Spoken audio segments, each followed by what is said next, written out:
endemic, epidemic, and a pandemic Nigeria has had all to deal with in the last 1 year. A human epidemic, brain drain, has also left the country lean on health experts as its trained professionals seek greener pastures abroad. There is a gap of personnel and funding in the health sector and a raging disease to manage. In spite of this, it has battled a virus that has sent nations sprawling in pain. Nigeria's health sector hasn't beaten its own expectations, and in 2021, the noise, complaints, and loopholes are still the same. But there are bright spots.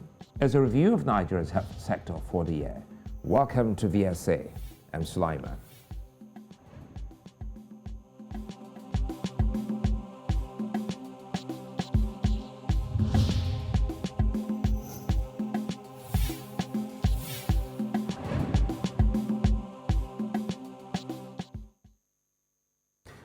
Globally, life expectancy is pegged at 73 years for a variety of reasons, including a wobbly health sector. The life expectancy of Nigerians is 55 years. It's one of the 4 countries in the world with the lowest life expectancy. At the expense of local funding, the country's leaders, rich citizens and assisted middle-class citizens have gone on medical tourism. The population of the country keeps rising, but its basic human development indices are little or non-existent. Medical doctors are leaving Nigeria every day in search of better opportunities, yet they're not enough. The ones on the ground are barely treated well and labor hard to sustain their families. The government of the West African nation doesn't see this as a problem. There are more than enough doctors, it says. The health sector also took less than 5% of the total budget for 2022 in continuous dismissal of the 2001 Abuja Declaration. Now, the COVID-19 pandemic is the world's biggest challenge at the moment. It has tested health systems and has forced nations to dig deep. Joining me to look at this is Dr. Adebiyi Olusegun. He's the President, Association of Resident Doctors at the Federal Medical Center, Abuja, Nigeria's capital, and Adegbami Oluwatobi, who's a development manager of vaccines at Emzor Pharmaceutical Industries Ltd. Gentlemen, good to see you both, and thanks for your time. Now, let's start with you, Doctor. How would you rate the Nigerian health sector? You double as a professional, also as a unionist for your body of doctors. Let us in on how it's been in the last year.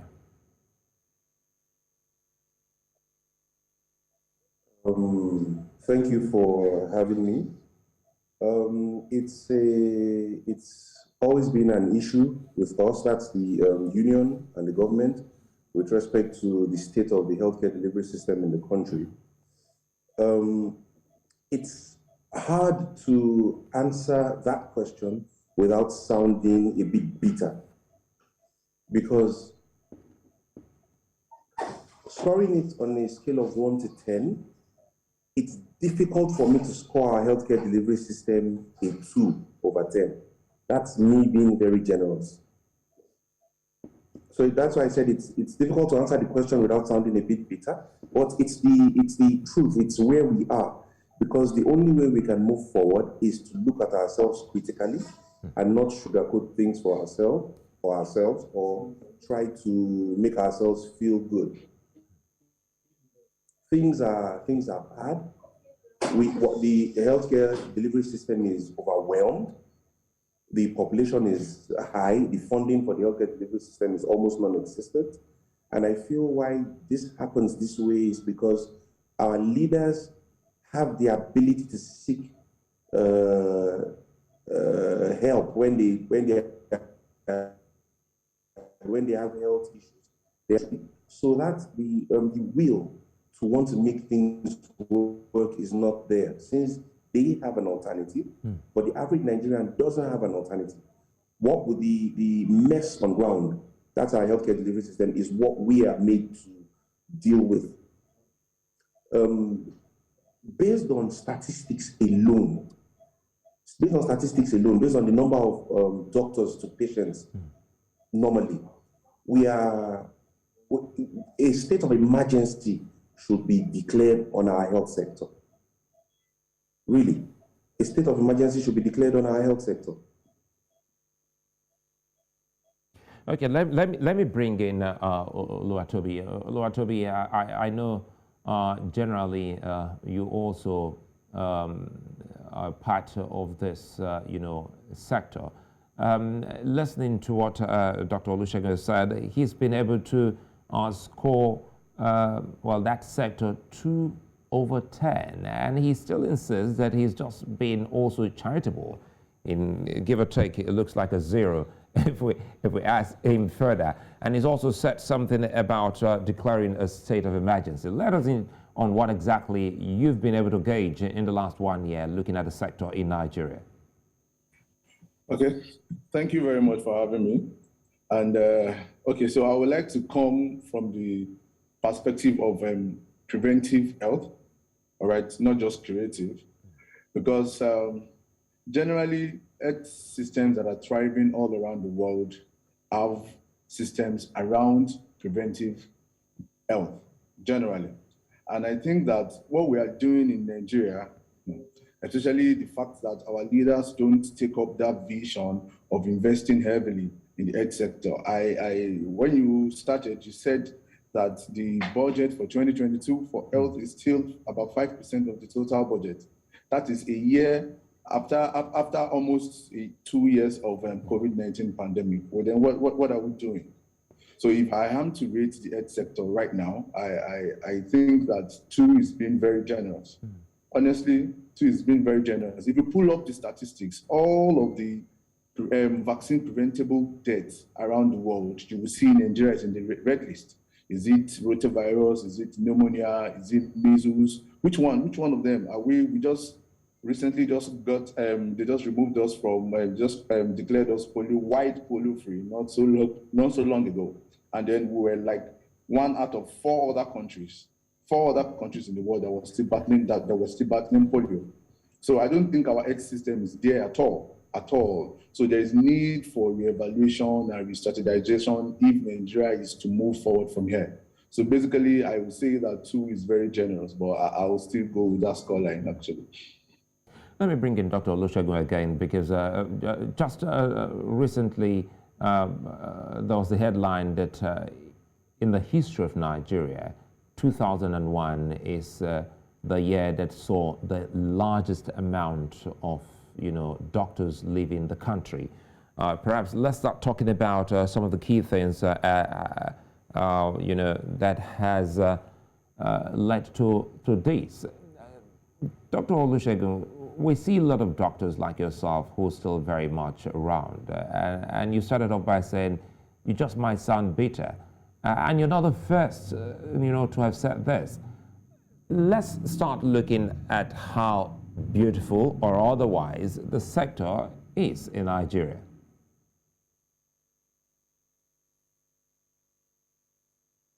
Well, it looks like we lost that connection to Dr. Olusegun. I'll come to you quickly now, Oluwatobi.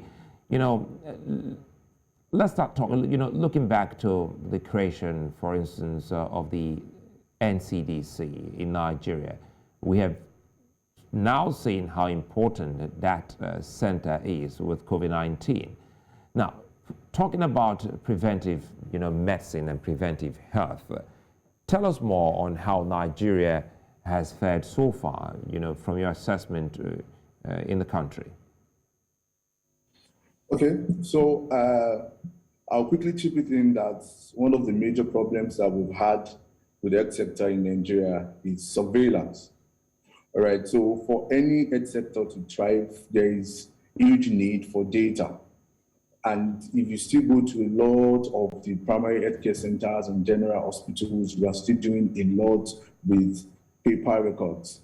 We've not even moved to digital. And the truth about the fact is digital helps us to at least get reasonable insights.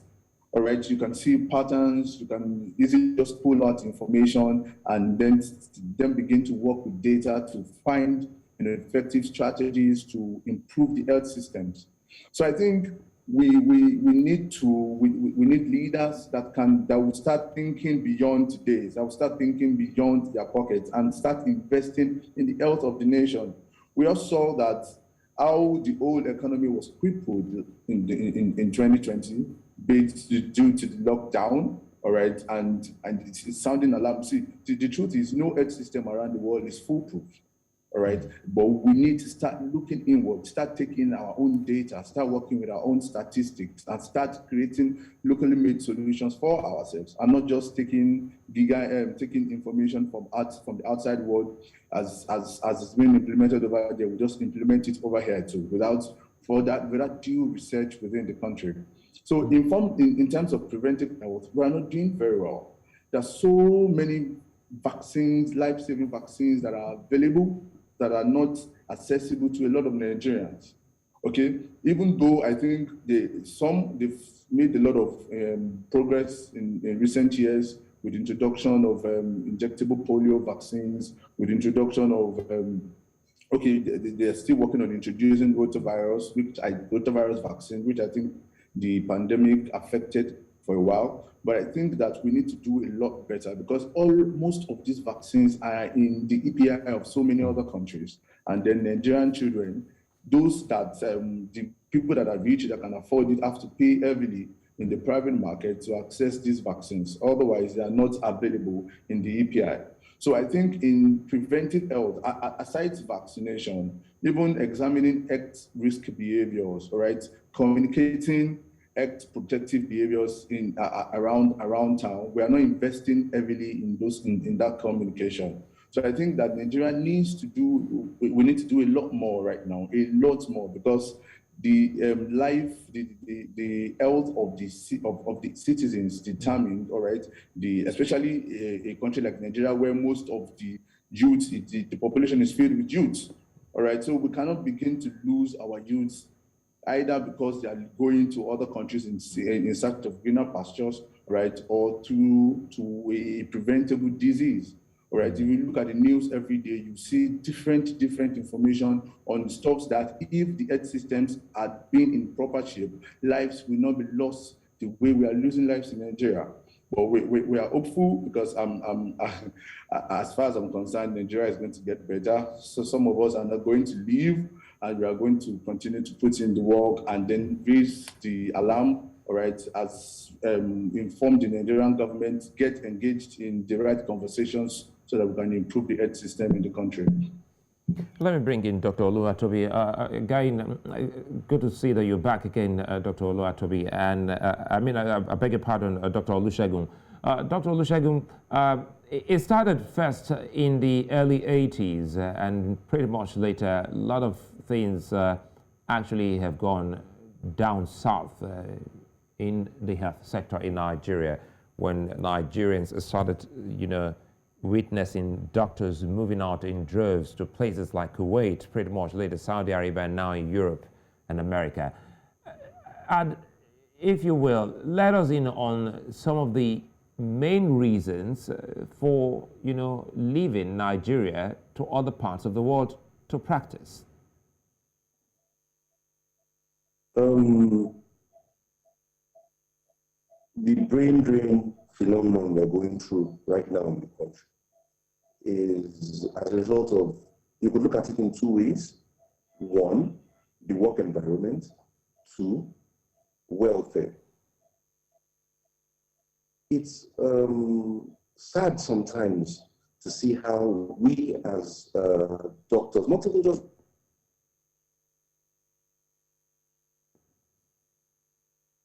again, I think there's also another glitch there. It looks like a bad network day. So I'll quickly come to you, Oluwatobi. I was actually trying to make sense of some of the key reasons why people leave. And before we lost that connection to Dr. Olusegun, he's also already mentioned two key things. He talked about the environment, the work environment, and also remuneration. In your conversation and in your, practice presently, let's speak more about the environment, the work environment, as well as remuneration. These two, you would agree, Oluwatobi, as important, you know, for the practitioner as well as those they cater to? So, very key. Okay, so you want me to explain how key these two factors are? Absolutely, because at least if we can get a sense of how the work environment is, perhaps it can give a better picture of how deplorable it is. Okay, all right. So, okay, so I'll start with the work environment, all right? You know, there's so, every day medicine is advancing. All right, so there are so many tools, instruments, equipment, so many technologies that you'll be shocked when you go to some primary healthcare centers and you see the way they even address common tests, common malaria tests. They will say, this is not available. You want to get this done, oh, it's not available. Then they have to refer you to go run some tests in other places, all right, and then time, and when it comes to health, the time lapse between that point where you need to get the test done and you need to diagnose and find out what exactly is going on, all right, before you eventually give the prescription to the patient is very important. And the thing is, we are not keeping our facilities. We are not. You'll be surprised that the same facilities that have been in some of the general hospitals for 15, 20 years, some of them not functional again, some of them nowhere to be found, and then people keep coming in. In fact, let's stick to the number of the beds, all right? So you have people that have emergencies that come into the hospitals and they say, there's no bed, all right? There's no, the wards are full, we cannot admit you. And then this person is between life and death situation. At that junction, you are helpless because you cannot treat somebody in the passage or on the road. It's impossible. All right, so you have to admit them in first before any further observation can be done with them, but you cannot even take that first step. So how do you attend to such patients?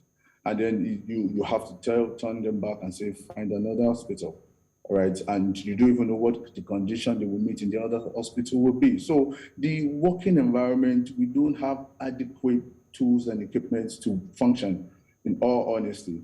The adequate technology, the modern technology for a lot of diagnoses are not available. If they are, it's just a very few private practices where they are outrageously expensive. Also, only the rich can access those. So if we are to strengthen our health system, we need to start investing hugely. That's why I said I'm still disappointed that 5% of the 2022 budget is what is being allocated to the health system. Even though pandemic has shown us where our weaknesses are generally. You know, come to think of it, sorry to butt in here, Oluwatobi, talking about pandemic, it sort of exposed, you know, the state of, you know, the health sector, as you try to highlight it. You made mention of the common one to the average Nigerian, lack of bed. And some of the time, you know, the laboratories are not equipped to actually diagnose, you know, some of the ailments or conditions that these people present. Now, what can be done, especially the primary healthcare sector? What can the country do to put the primary healthcare sector in a better shape? Okay. All right, so our leaders need to listen to the healthcare practitioners more. All right, I think they just pay attention to a lot of different sectors that generate income as much. Maybe the oil and gas and the entertainment sector that is generating a lot of income, and still continue to ignore the health sector, because over time there are always stakeholders meeting where we bring up these issues. All right, we already, when it comes to our health sector, we seek for funding. We seek for funding from, you know, NGOs from other countries to invest and get the basic things that we need to get into our primary healthcare systems. So I think that funding needs to change. It has to be prioritized. If it is not prioritized in form of funding, at the end of the day, there's no way it can cascade down to an average Nigerian living in a poor village somewhere. It cannot be. So it has to come to one, funding. And then we need to start, by the time funding is allocated to the health sector, then we need to start examining which diseases do we need to focus on.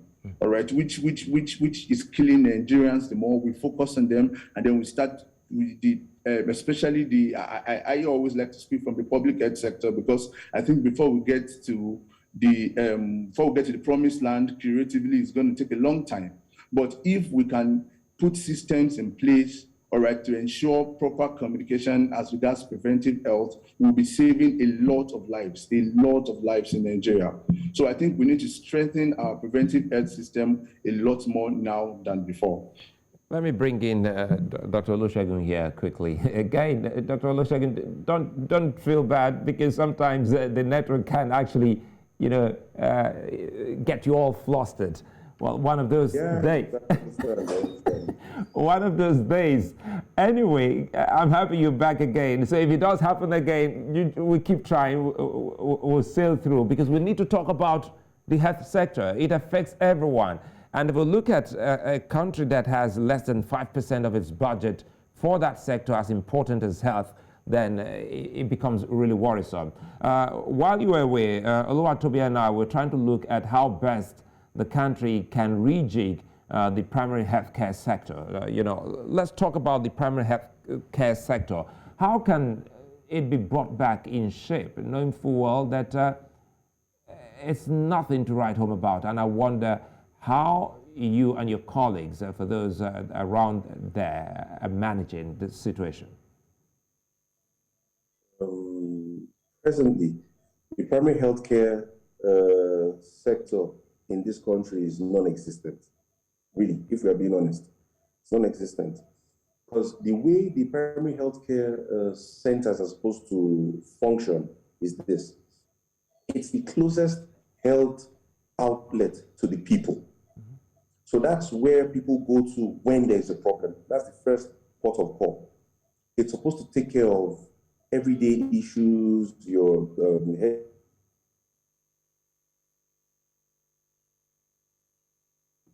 I think it looks like we'll have to perhaps connect with Dr. Olusegun going forward by phone, so that we can get the meat of this conversation. I'm hoping that our producers will do that, perhaps maybe when we go on a break.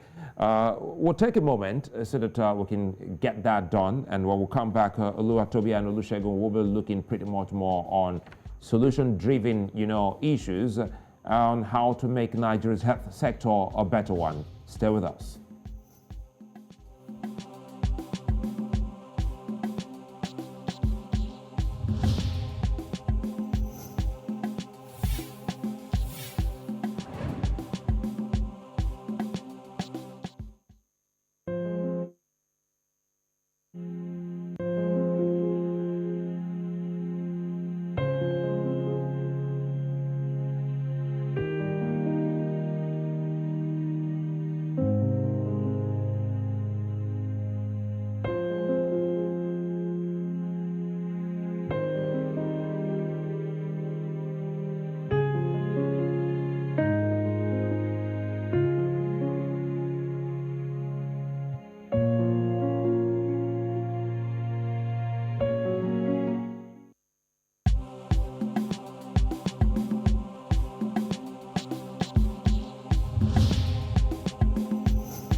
Well, for the 2022 budget, a paltry 3,453 naira has been set to cater for the health of every Nigerian.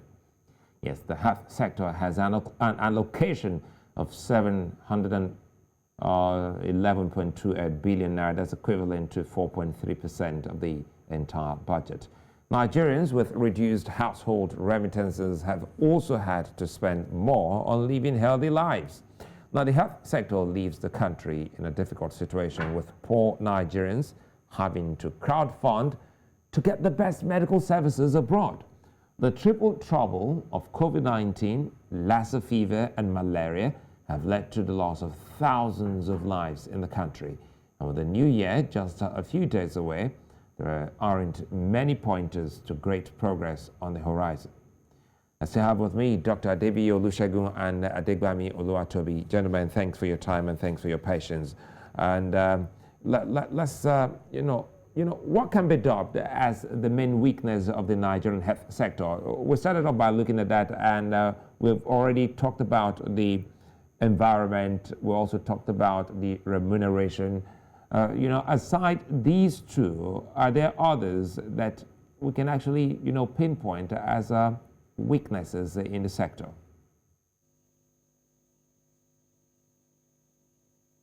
Oluwatobi. Okay, all right. Yeah, of course. The policies that we have in place, okay, so do they favor the average Nigerians? Okay, as Dr. Olusegun was saying the other time, the primary health center is supposed to be the closest to the people. Now, the people that these primary health centers attend to, when they come to the primary health care centers, are their health needs met? All right, so when they come and they have a health challenge, how are they being treated? All right, so if I come once and I don't get the needed treatment, I come another time, maybe the doctor, there's probably no doctor in the primary health care center, and then they tell me to go and come back tomorrow. I would definitely not want to come back. I would look for other ways to get my health challenge sorted. And then what happens is people, of course, a lot of people have lost trust, all right, in the functioning health system. Okay, so the community health workers that are already under-resourced, all right, they are poorly supported, and they are not even well paid, all right. So the way they will even address their patients, okay, you can guess that it will not be as nice as those paying every money in the private hospitals to get this same health, this same treatment. So the remuneration goes a long way to support the equipment, all right, the health support that we need, and training particularly, all right. So I've said it before, we need to put in policies that will strengthen our health system. We cannot overemphasize that. And then also the health insurance schemes. So many Nigerians are not on salary jobs. There's so many plumbers, carpenters, traders, businessmen that their companies are not making it. It's until they fall sick and then they walk down to the hospital and they have to pay out of their pocket. All right. So, and sometimes when you get to the hospital, the bills are usually a lot. Okay. So we need to find a way to cover everyone, especially those which I believe is very huge population of Nigerians that are not in the structured business environment. They are not office workers.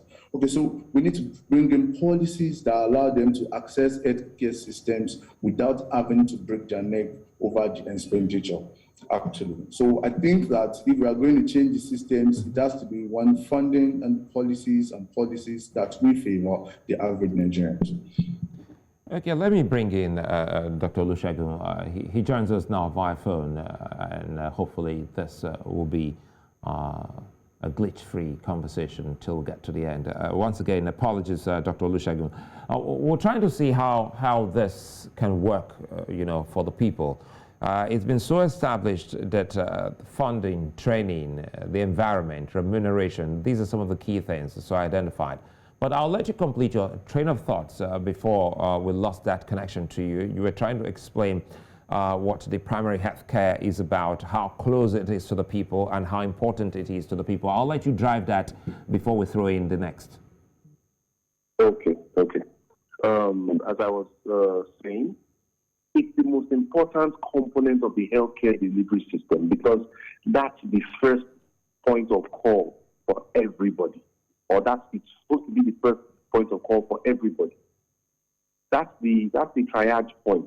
They take care of patients as they come in. If the patient needs to be seen in a secondary or tertiary center, they are the ones that send the patients to these centers to be seen. So in a situation where the primary healthcare system is non-existent. We already have a foundational problem. And this problem the primary healthcare system is having is due to, one, the facilities. Have you been to any of these primary healthcare centers recently? It's a disaster. The building is looking like it's going to collapse at any point. It's not well funded, it's not well staffed. Sometimes you go to a healthcare delivery center, like in a village has one PHC, that's primary healthcare center. And this PHC is being manned by a corps member, a youth corps. That's a doctor that has just finished house job. Technically, he's still in training.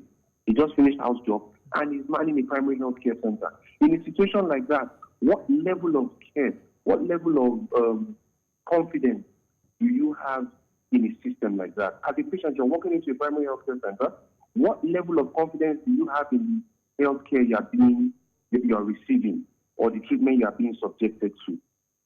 That's part of the problem. And the thing is, like I said earlier, lack of will on the part of government. Now, government decides to handle the problem of the healthcare sector, and they are looking at the tertiary institutions. They are looking at how to further equip tertiary institutions, how to get CT scan machines, how to get MRI. That is not the key to solving the problem. Let me jump in here, Dr. Olusegun. Apologies. Let me quickly jump in here. You know, it looks like more of an issue of setting the priorities right, recognizing the problems. And in a case like this, one would have thought that for every government, you have people who are also from the sector. In this case, in the health sector, you have almost, you know, off the top of my head, 3 experts, a colleague of yours, the Minister of Health, the Minister of Health for State, and even the man who is in charge of the Labour Ministry. He's also a medical doctor. How is it going for you and your body of doctors, you know, in making them understand how important, how deplorable things are in the sector?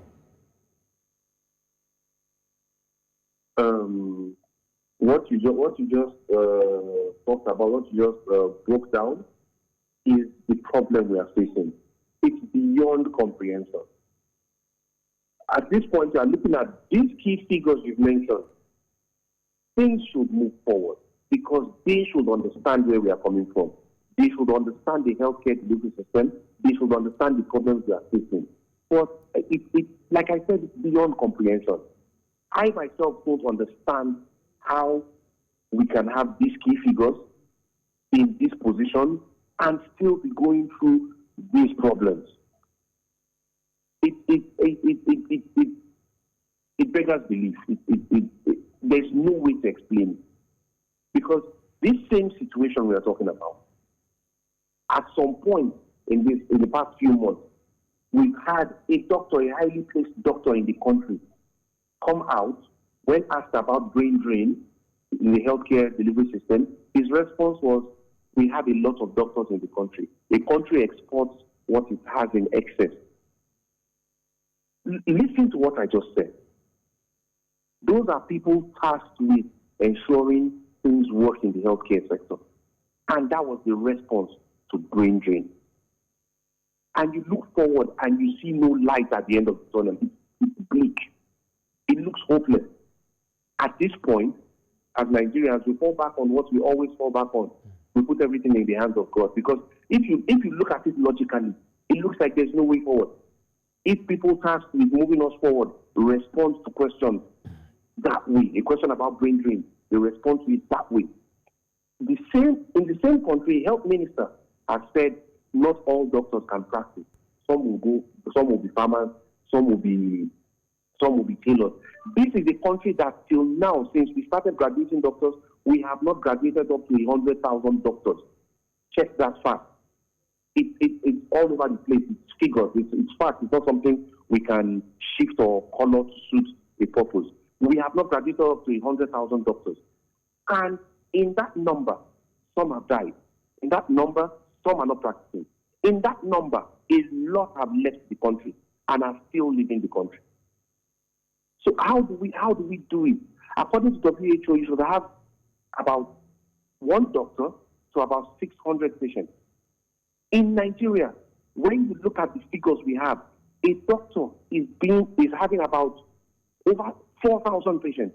Because look at the number. We've not divided up to 100,000, and we are a population of over 200 million people. Do the math.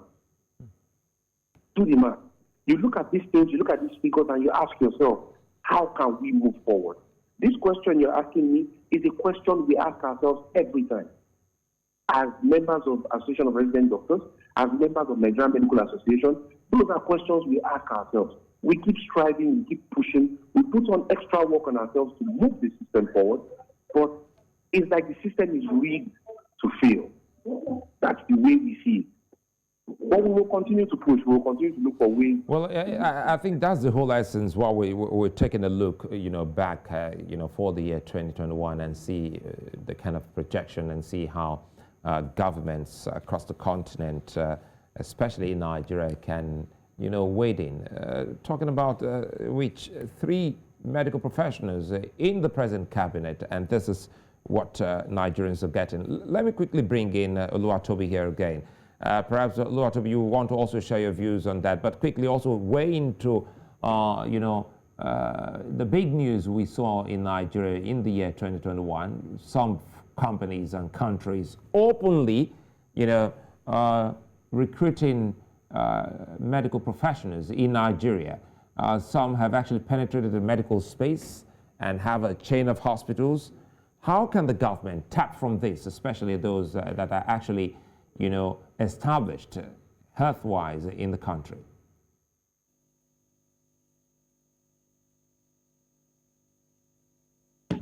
As regards the egg sector, right, as regards fixing the egg sector, I think that we must recognize that there is an emergency. We must recognize that there's a problem here. And if those in the leadership positions don't admit to the fact that there's a problem, all right, they won't be able to push when they're having their cabinet meeting, they won't be able to push as much as needed, all right, for the country to survive. So if Nigeria's sector is going to move forward come 2022, those that we have in the position of power must recognize. Well, it doesn't look like I think we'll lost the connection to you, Oluwatobi. Let's quickly get into Olusegun, Dr. Olusegun. Dr. Olusegun, we're trying to also look at, what COVID-19 has brought upon the sector. We know you've actually lost some of your brightest and good colleagues in the fight against COVID-19. And this also has brought to the fore the deplorable state of the health sector, as well as further exposed your colleagues and others in the sector to the hazards in the course of practice. Speak to us more on how this has been for you and your colleagues.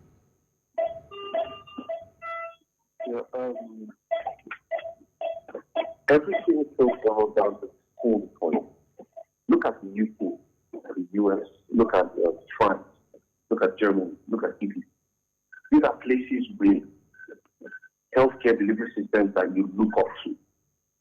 See how COVID ravaged these places. Now, let's bring it home to Nigeria. All these places I've mentioned, seeing how they have tried to deal with COVID and how it has ravaged their healthcare delivery systems. And with everything we've been talking about, it gives you an idea of the uphill task healthcare workers are facing in this country. There are some places where to get personal protective equipment is a problem. Sometimes to get gloves to work with is a problem. Face masks is a problem. What am I even talking about? We procure face masks ourselves most times. I have a pack of face masks in my car because I realized this is actually for my own safety too. It's that bad. So we're talking about PPEs now. Some of your colleagues had to procure theirs, themselves. Yes, it's that bad. The situation is that bad. situation is that bad. And that's the problem. Government is pouring money into providing care unit equipment to equip tertiary institutions with properly equipped intensive care units, but we miss out on the basics, which is part of our problem now. It's back to the primary healthcare delivery system. We are leaving the basics. We are leaving the basics that form the foundation, and we are trying to build a house on sand without securing the foundation. That's what we are doing.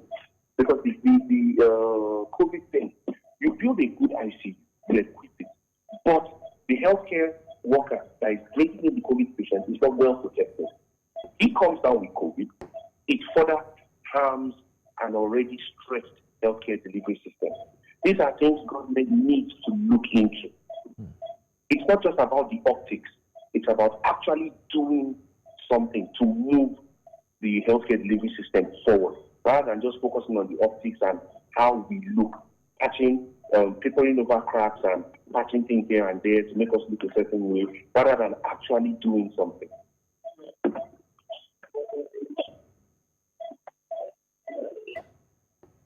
Let me bring in Oluwatobi. Oluwatobi, I see you back.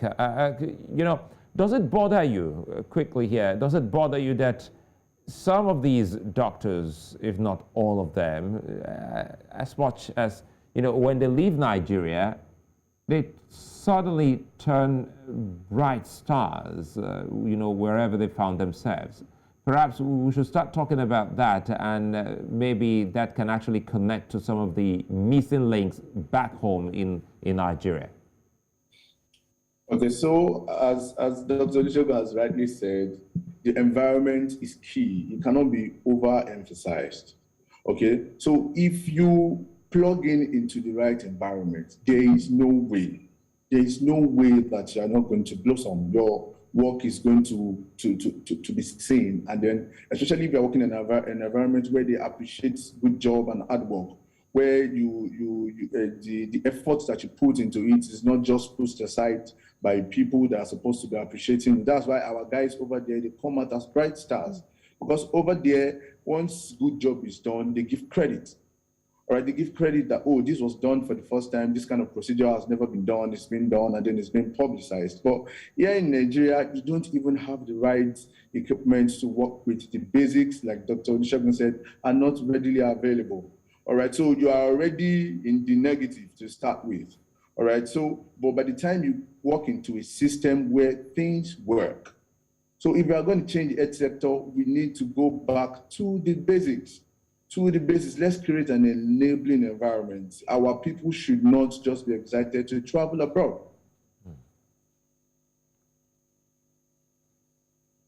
Well, the connection today has been, a little bit crazy, but again, the conversation must be driven.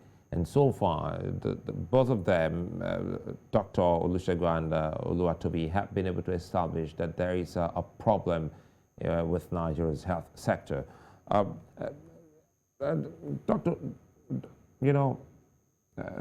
Dr. Olusegun, I know you're back, and this is drawing to a close as we move on. Your colleagues and the country have had to deal with Lassa Fever at the same time. It was actually tackling COVID-19, a whole lot on the plate of medical doctors. Give us a sense of how doctors have been able to manage, the situation in a pandemic.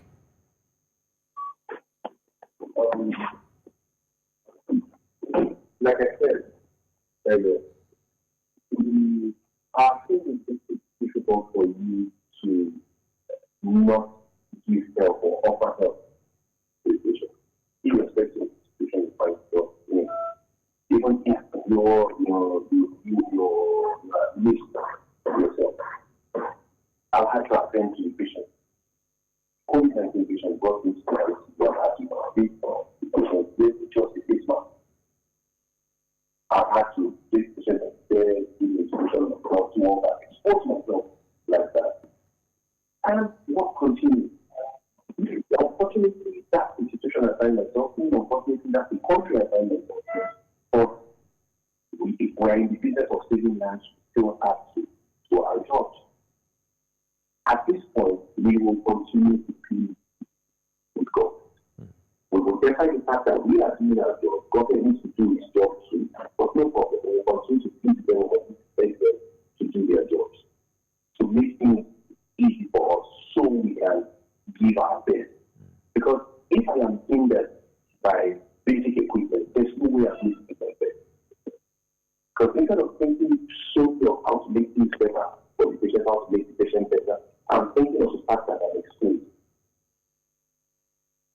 These are things that these are part of the things that make some of our colleagues leave the country. It's not just about money or remuneration. So sometimes it's the situation, the condition of service. Sometimes it's unbearable. You wake up in the morning, you go to work, and you are already tired mentally at the beginning of work. Seeing everything in front of you, seeing how you have to deal with patient care, you have to deal with logistics, which shouldn't be your concern. But because we care for our patients, we have to start considering these things too. We have to consider how to make gloves available, how to make face masks available. Things like still know about what to do them, because we realize that we have to do care as much as we can for our patients. And right now, that's the only way we see forward. At least anywhere the government tries to listen to our views and take steps to do the right thing, or take steps to, for lack of a better expression, upgrade or uplift the healthcare delivery. Let's start winding down by way of offering solutions to some of these, problems we have been able to identify. We haven't actually scratched the surface yet. It's not a good narrative, but let's keep the conversation going by asking the way forward for Nigeria's health sector. Let's start with you, Oluwatobi.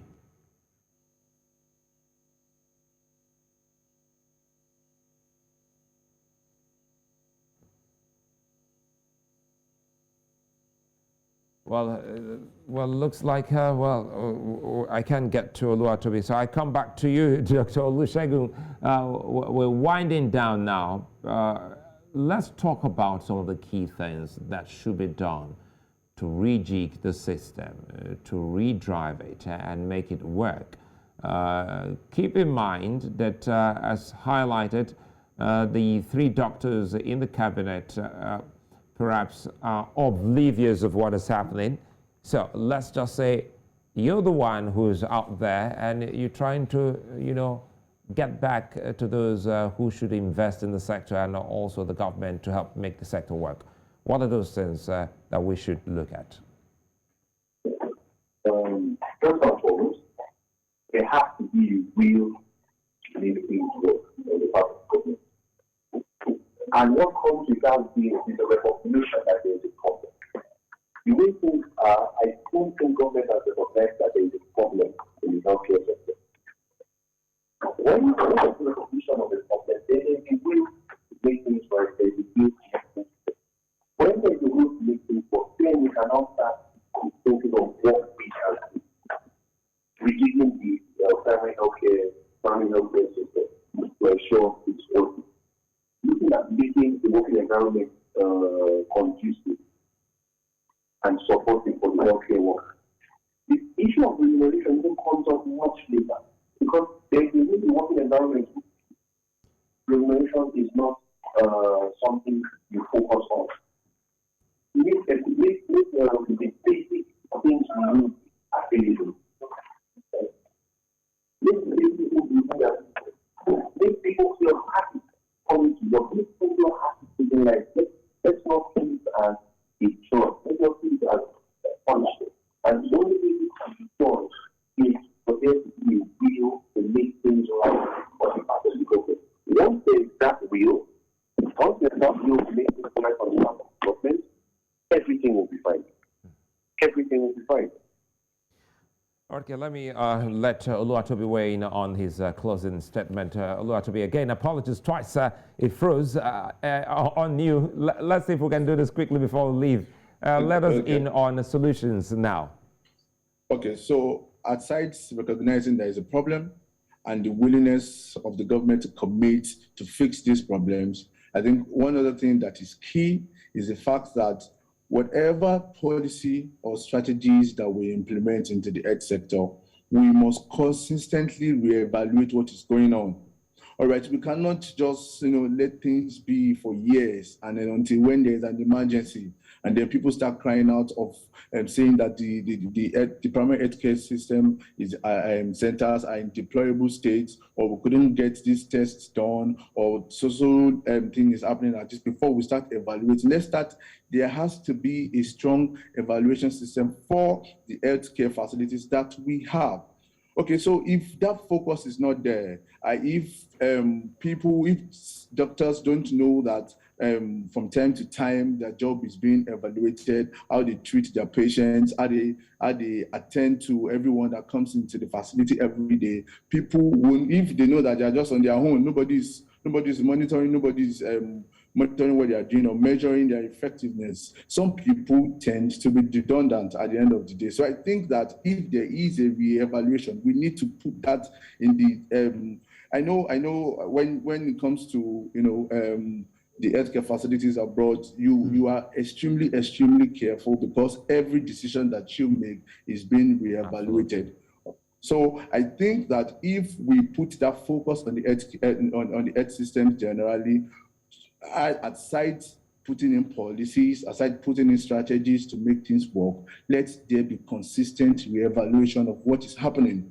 So that way, everybody in the health system or the health sector will sit up and make sure that we are putting in our best when we are attending to our patients. We're going to stay on this in the year 2022, and hopefully we'll get back to you and some of your other colleagues so that we can drive the conversation holistically and talk more about the health sector. It affects everyone, and once that is not there, then there's hardly anything the country can actually achieve. Once again, many thanks for being such nice company, Adegbami Oluwatobi and Dr. Adebiyi Olusegun. I'm Sulaiman. I'll see you again. Bye-bye.